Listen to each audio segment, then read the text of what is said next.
Thanks, gentlemen. Appreciate it. So, a little bit of my history. Sometimes God allows things to happen to give you the opportunity to choose to change your mind, right?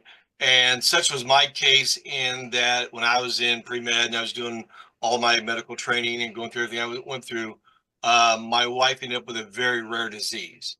And because of that, I had to dive deeper and deeper to figure out what it was. And just real quick, like I won't go into much detail, but they basically gave her 3 years to live at 24 years of age. And I feel like I served a better God or a different God, and I was going to dive into it and find it out. So you have to have a why and a reason and a purpose that you're willing to do probably the unthinkable, like travel across that river you were just talking about. And instead of having a 9 horsepower, you got a paddle. You're going to get across that river. You're going to save somebody's lives. And so that was my drive, right? I had a real reason, a real severe reason. And fortunately, in that whole scenario, she ended up living about another 22, 23 years before she did pass. And so that gave me my why I need to figure out how does the body really work. And I was like a sponge. I soaked everything in. I went everywhere I could. I did study after study, 19 different degrees and certifications and all the things that I've done. If there was a way to go learn something, man, I was the first guy in and I was on the front row and I took notes. And I was blessed with a very high IQ and ability to remember a lot of stuff and then start processing all those things together. So that's kind of my background. That's why I dove into it. And so when I had the opportunity to come out to your place and look at what this Phix was, as people have heard me say before, I thought it was snake oil. I thought there's no way that thing's going to do what they think it's going to do. And then once again, God challenged me to go home and do some research. And I am fortunate to have so much ability to get into research and process research and bring it together in a way that I can. And so let me just fast forward 400 hours later of research, probably a little bit more than that, of diving into what the mature hops extract really is, specifically on the bitter acid sides, and so what it was. And I told Byron back at the beginning, I go, this is probably the most significant thing I've seen in 40 years of practice. Well, let's fast forward 6, 7 months later, and it is 10 times beyond that. When you realize the essence of where we are in healthcare, and as Byron mentioned earlier, in where we are in America and all of the health challenges that we have. We were sitting around earlier in my family, and there's a lot of us in healthcare, and we were just talking about 20, 30 years ago, we didn't see hardly any of the diseases we see now, right? Why? And there's a whole nother pathway there. I won't go into that. But when you start realizing what has changed in our lives, and this is why I agree with Byron, is that this is God's health hack. On the third day of creation, God created this product, this flower, if you will, and He's allowed us now to bring it out at this time. And so, from my point of view as a physician, and we have hundreds of physicians that are involved with us now, when I look at this process, I'm going, we're actually here to help people get well. That's really our nature, is we're in the healthcare business to help people regain their health, not to continue to perpetuate sickness, which is what most of healthcare really is. So as I dug into my research and started looking at it, I thought, how do I bring this into my practice? And there's stories out there. I mean, we have other videos you can watch of that. But here's what's interesting. The more that we start changing the dynamic of the body, or what we call the functionality of the body, the better the body started to respond. And then the more you did it, the more it went. So much so that by the time we published all the research on this, we started looking at how is the outcome of this product. And sometimes people say, all right, Bowers, how long do I have to take it? I go, well, how long do you want to get healthier and healthier and healthier? Because we live in a world that isn't designed to give us health. It's attacking us almost from every angle. Whether you go to the electricity, whether you go to the Wi-Fi, whether you go to the foods, whether you go to the chemistry, there are so many chemicals put in our food. When I started practice 40 some plus years ago, I think there wasn't even like 30,000. Now we have over 130,000 or more chemicals that's just in our food chain. What is that doing to our body? And here we have a product that's 100% natural, right? Has the ability to go in and interrupt the dysfunction, turn the pathway back around, and start rebuilding it back up. I mean, I can go through so many variables that is, I guess here, well, let me put it this way. When I think about why a person should take this, the list is very long. When I think how long they should take it, the list is very short. Here's what I mean by that. When we're talking about 200 to 300 different diseases that this one product can help turn around and reduce its inflammatory issue of, what's the end game of that? Number two thing, or two things I look at. One is the longevity of that life. And that's the short answer. But then the quality of that life in that longevity. So I had a doctor the other day ask me, he says, okay, well, if I put my patients on it, how long should they be on it? I go, well, how long do you want them to slow down the aging process and thereby re-energize the youthfulness that scripture talks about? Because as an epigeneticist, when I look at the DNA and I look at what's called the AMPK genome, and I look at how we turn on the repairability and give energy to maintain our youthful body, and if we don't have that, to reinstitute that and reinitiate that in there, this product does it. And so for people who heard me talk about this, I tell people this is the beginning phase or the first domino that brings health into the body. We're not starting at domino 5, 10, 15, 20. We're at number 1. If we can turn on this switch, now we can start turning all the other switches. And not only does this initiate that first phase, but by the time we get down into the small intestine, we start talking about these things called stem cells, which is what builds the entirety of the body. And we can reignite that capacity or that capability, excuse me, and then increase its capacity. We're restoring health back into the body. And we're not restoring old health, we're restoring new health, which means those new cells now have a lot longer that they can live. And that's the longevity. So when I look at why somebody should take it, as I said, it's a very long, very wide list.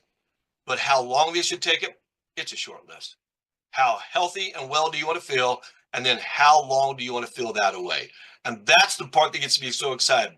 I had someone says, okay, well, if I reduce inflammation and if I increase metabolism and I burn my fat, all right, the visceral fat, that's the dangerous part if it gets, excuse me, gets oxidized, then what? You're building new cells. And if I look as an epigeneticist, we talked about in the first 25 to 27 years, we're literally building DNA. For about 27 to 32, 33, we're maintaining DNA. And from 33 on, we're repairing it. How fast do we want to repair it? And the further we go down that pathway, the harder it becomes to repair. Yeah. And here's a funny statement. Why don't we die healthy? Isn't that crazy? Why do we have to die sick, right? If we can continually turn on our body's ability to continually produce cells instead of repairing them, it's a long time frame we can live a healthy life. Let me state this way. The number one reason people go to see their doctor is some kind of a condition of pain, right? And so when you look at what's called the mechanoreceptors, or the things that turn on pain firing mechanisms, we like to call them fire alarms. Something's gone wrong in the body, it starts sending off pain signals, right? Now, sometimes in functional medicine, we just call that dysfunction. But when you look at the number one thing that's going to start reversing that pain sensory, right? When we start looking at that phase to start reducing down the fires or the inflammatory reactions that set off those pain mechanoreceptors, this is the first thing. When I look at this, I go, what else can I put into this system naturally that's going to turn on all the lights? It's like getting all the lights green to go 100 miles. You don't have to stop. It just perpetually continues to build and build and build and build. That's why I think this is probably the most significant thing I have found in 42, 43 years of being in healthcare. Wow.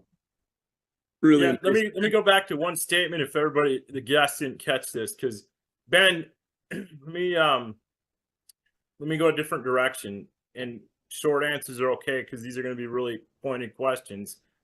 Did you need to do MPG? Boy, personally, yes. Okay. But on from the health side, did I need to do MPG? No, I didn't need to. Okay, which leads me back to the statement you made. How many hours of research have you put in since you said yes and saw the launch of Phix?